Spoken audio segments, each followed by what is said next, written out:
Então eu vou entrar em detalhes toda essa questão das proteínas, da alimentação, do refeed. Eu, por vezes, também já passei por períodos de muito jejum, de muita restrição calórica. Os dois não são a mesma coisa, mas é difícil você atingir um estado de restrição calórica severa sem fazer o jejum, sem fazer uma alimentação de 2, 3 refeições ao dia. Quanto mais refeições você come ao dia, maior a probabilidade de você consumir as calorias adequadas e não ficar aquém. Para muita gente, para a grande maioria das pessoas, comer menos calorias é a meta. Então, realmente, o jejum funciona para todo mundo, quase todo mundo, mas os atletas tipo A, determinados demais, podem acabar não se dando bem. Então, eu tenho um estudo aqui que eu vou mostrar para vocês que realmente é muito bom. Ó, vamos dar uma olhada no estudo. Então, vamos lá. A deficiência relativa de energia no esporte, REDS, pode resultar em resultados negativos de saúde e desempenho em atletas masculinos e femininos.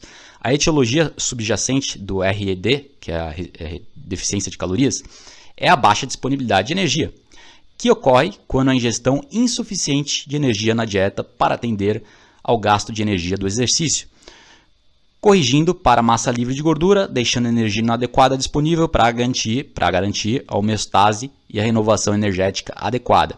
Otimizar funções normais do corpo para impactar positivamente a saúde, mas também otimizar a recuperação, adaptações de treinamento e desempenho, ou seja, sem calorias o suficiente não vai ter desempenho, não vai ter adaptações necessárias ao treino. Como tal, treinamento de RED, que é o tratamento de RED, aliás, que é tratamento da restrição calórica severa em atletas, envolve aumentar a ingestão de energia e diminuir o gasto de energia do exercício para lidar com essa questão subjacente.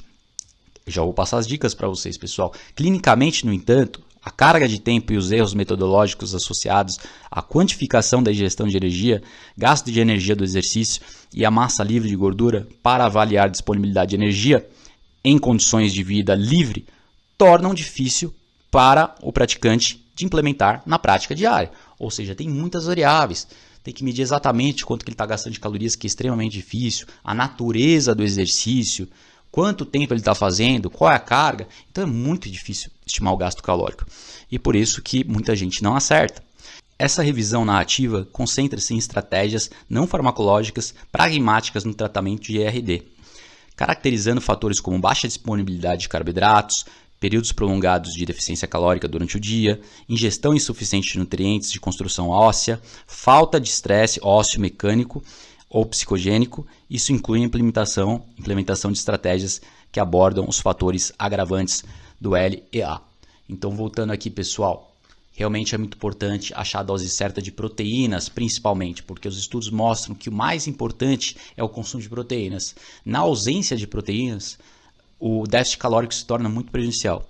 Já na presença de proteínas, o corpo humano consegue suportar por mais tempo a restrição calórica. Por isso que a melhor forma de emagrecer a curto prazo é uma dieta low carb ou dieta low carb tipo Dukan também.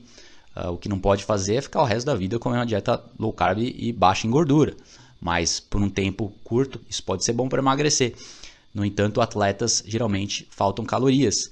Muitas vezes faltam proteínas também. Então a gente vai ver a questão exata aí de quanto que deve ser consumido de proteínas e quanto que é importante você comer várias refeições ao dia. Porque aqui, por exemplo, no meu caso, isso pode acontecer comigo. Não tenho nenhuma deficiência calórica severa, mas por vezes acontece do meu LDL, meu colesterol bom ficar... LDL não, meu colesterol normal ficar baixo demais, meu HDL ficar baixo demais também. Isso é tudo em decorrência desse consumo calórico que acaba ficando baixo demais, de vez em quando. Às vezes eu perco massa muscular, porque eu tenho uma tendência a perder peso, já que eu sou seguidor da dieta low carb e um esportista. É muito fácil emagrecer, gente. Virar uma máquina de queimar gordura com low carb. Por isso que isso é uma coisa que só acontece com atletas low carb. E não é a mesma coisa que jejum. Você pode fazer jejum e continuar num superávit calórico. Você pode fazer o jejum e não seguir uma dieta hipercalórica. Ou você pode fazer o jejum e ficar baixo demais nas calorias. Por isso depende muito do contexto. Por isso que você tem que saber, e eles notaram nos estudos, os pesquisadores, a dificuldade de mensurar isso, porque varia muito na questão do gasto calórico, que é difícil de medir, e também varia muito na genética da pessoa, porque algumas pessoas comem pouco e conseguem se virar bem, manter o percentual de gordura corporal mais alto, com calorias baixas. Já outras pessoas, se baixar muito, vai emagrecer demais. Daí se você ficar com menos de 6% de gordura corporal, menos de 7% por muito tempo, vai deixar você sem libido, como eu falei no começo. baixa libido, baixa temperatura, você vai estar sentindo frio o tempo todo, e isso aí pode gerar problemas imunológicos no futuro. A curto prazo, o corpo tem bastante flexibilidade, ele lida com tudo facilmente, mas a longo prazo, se você passar mais de 3 meses em restrição calórica severa, principalmente com baixa ingestão de proteína, vários problemas sérios vão começar a surgir, desde intolerância alimentar, daí você começa a ter problemas com o ovo, com coisas que você nunca imaginaria ter problema, porque sua permeabilidade intestinal vai aumentar, seu intestino vai ficar desequilibrado, as bactérias intestinais vão reagir e você vai depletando elas dessa forma, vai depletando as bactérias comensais benéficas. Então é muito importante manter a microbiota através de prebióticos e, claro, um consumo de calórico adequado. Não vou nem entrar na questão das bactérias boas no seu dia a dia, porque você explora elas no seu ambiente, você alcança elas através de um ambiente primitivo, andando na praia, na terra, no parque. E alimentação. Alimentação é muito importante. Por isso você não pode restringir por muito tempo. Atletas precisam comer muita carne, né, ou muita proteína, seja qual for o tipo de proteína em pó, proteína vegetal, proteína animal. Acontece que a proteína animal é melhor, a proteína da carne é superior, a proteína do ovo é superior.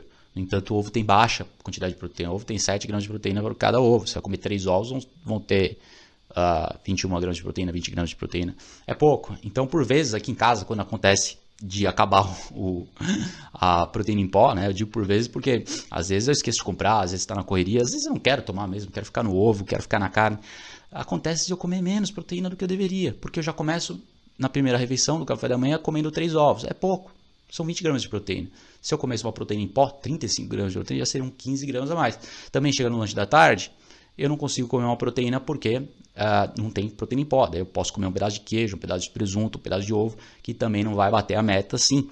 Então vai acabar 20 gramas de proteína de manhã, mais 40, 50 no almoço, 65, mais 15 no lanche da tarde, 80, mais umas 40 no jantar, vai dar 120. 120 eu consigo ficar por um tempo, mas se eu ficar muito tempo para 120 eu vou perder músculo, porque meu treino requer mais que isso.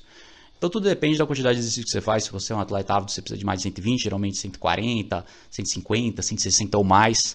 Para eu ganhar 85 quilos, quando eu estava seguindo aquela dieta lá do ganho de peso, para eu chegar nos 85, eu comecei nos 78, 79 que eu tô agora, cheguei até os 85. Para chegar nos 85 eu tive que aumentar o carboidrato, eu tive que colocar carboidratos refinados, inclusive, mas carboidratos refinados sem glúten, no caso, eu coloquei macarrão sem glúten, coloquei um pouco de cereal, coisas variadas, né? Tentando sempre usar alimento de verdade, mas é muito difícil quando você tem um requerimento alto, calórico, de carboidrato, você não colocar carboidratos refinados, porque você fica estufado o tempo todo. É simples. Você não vai conseguir comer 250 gramas de carboidrato através de batata doce. Você vai precisar de uma batata, de um arroz, de uma tapioca, macarrão, esses tipos de coisa. Então é muito importante ajustar o seu consumo de carboidrato de acordo com o contexto específico. Agora, passou essa fase, voltei para os 78, 79 quilos, já não preciso de 200, 250 gramas de carboidrato por dia. Já volto aí para 100, 80, 70 gramas de carboidrato. Né? Agora, o perigo da dieta baixa de carboidrato para atletas é isso, faltar proteína. Porque você se sente saciado o tempo todo, você acaba esquecendo de comer. Quando você come um ovinho aqui, presunto ali, isso aí gera um emagrecimento tremendo.